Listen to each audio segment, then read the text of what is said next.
Hello, friends. Good morning, and welcome to another Edgecast episode. So, in today's episode, we'll be discussing about what to ask. Hiring is one thing, and the second thing is what to ask when you are actually interviewing a person. I've seen some of the most absurd at the same time comic kind of hiring questions. So, in order that you don't make the same mistake, let's just discuss what is it that you're supposed to be asking and why. Okay. So first thing, guys, we have to understand that the hiring right now is very much non-conventional and supposed to be focused with respect to your business. I've seen people go towards a domain where they might not be having that kind of experience, or they don't have that kind of fluency in that, but they still try to pick up the questions from some other places and they'll just put it across. And the bigger problem is not that they're asking the wrong questions, but the bigger problem is they don't know the answers. So if you don't know the answer for one of the questions and you just ask the person fluently responds. How do you gauge if the person has given you the right answer or not?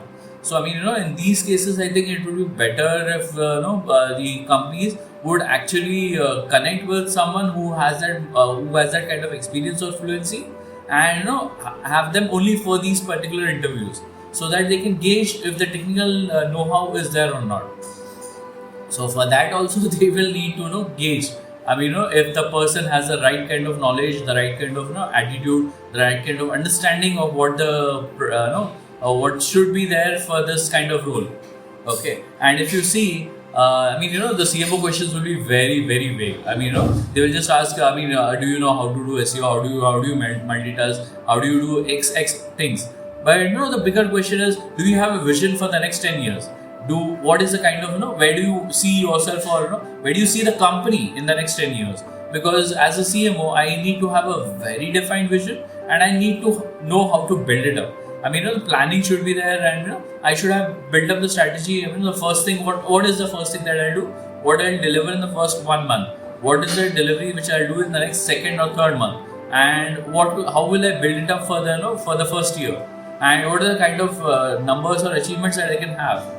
There's absolutely nothing. For a marketing director person, there's a lot of other questions that can be asked. Like, it's not about the vision, just about the vision, but how do you compete with someone who is there in the same field? How do you redefine the brand in such a way that it can create its own niche market? Do you have any blue gorilla strategies, or gorilla strategies, or blue ocean marketing strategies which you can use to build a brand up? That is the kind of questions, that is the kind of activity which I would expect at the marketing director or CMO level, or even in the base levels. If you are looking for hiring someone from the HR, then they have to understand that it's not just about recruitment. It is also about the brand that they are representing. The very basic thing that is wrong with the HR right now is that they are forgetting that they are not just advocates of recruitment. They are not just supposed to handle the manpower. They are also supposed to be handling the brand, because they are the first front face for any kind of employee, any kind of candidate who comes in. The first thing, if you see a HR who doesn't even respond, who doesn't even want to talk to you, how do you actually go across and present yourself to anyone else in the company? So I don't think that the HR is just about recruitment. It is also the front face. It's also the gatekeepers for the brand. If your HR is not open, is not discussing, that actually showcases that probably the people who are there in the management also have that kind of attitude, which is where 90% of the companies are taking ahead now, because their HRs are not having the right attitude, or probably they have not been asked to have the right attitude. If the management is disconnected with the HR, obviously this kind of activity does happen, because the HR now does not feel responsible for the brand, whereas they should be. It could be HR, it could be a sales representative, or it could be a customer executive. It is anyone in your company. If they are non-responsive, it shows on the management. It shows on the management because it's basically a replication of how the company is actually having the culture. If the culture of the company is correct, then everyone in the company will actually have that same kind of culture. They will also try to inculcate the same values, and they will also showcase that openness to correct and to discuss. But you ask someone in the company and they say, "Kini, I'll ask someone from the team to connect back with you." What does it show? It shows a negative attitude. It shows an attitude of pushing the work onto someone else. That is there from the management, which is coming down till the person that you have just approached. So understand, guys, it's not, whenever you're building a brand, it's not just you're building the brand at the top, you're building for showcase. You're building the brand by inculcating the values. The values are wrong, your brand is wrong, and it is bound to show. You look at Apple, you approach someone in Apple, you will find the same values that Steve Jobs had at the very top. Why? Because he ensured that everyone in the company had the same kind of values and would respond to the same things. I mean, someone who is as outgoing as he was, obviously you would, go and communicate with everyone in the company. I mean, I've never heard of Steve Jobs being in the office or not being discussing with the HR.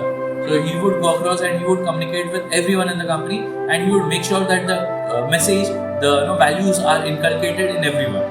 And so you could approach anyone in the company and you would get the same answer that the CEO would give, or anyone in the board committee would get. Why? Because he has ensured that the value, the message passing is same across.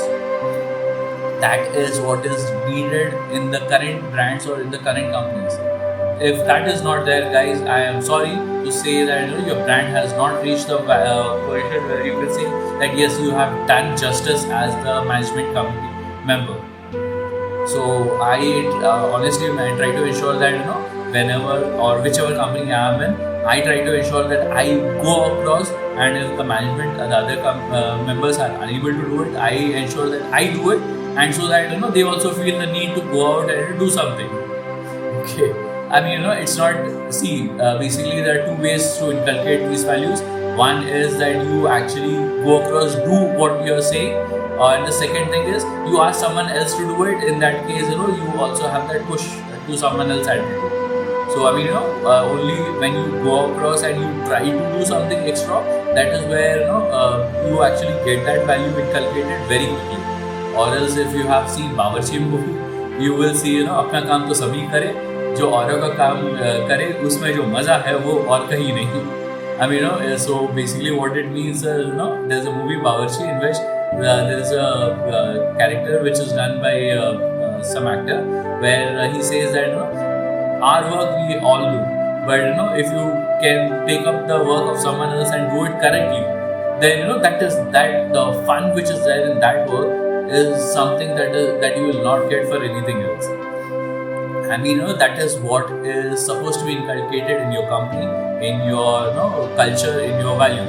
Only when you apply whatever you're seeing in your values, do you actually get that as a culture. Otherwise, it's just a masala which is put in food, which doesn't actually add any flavor nor does any good for the food.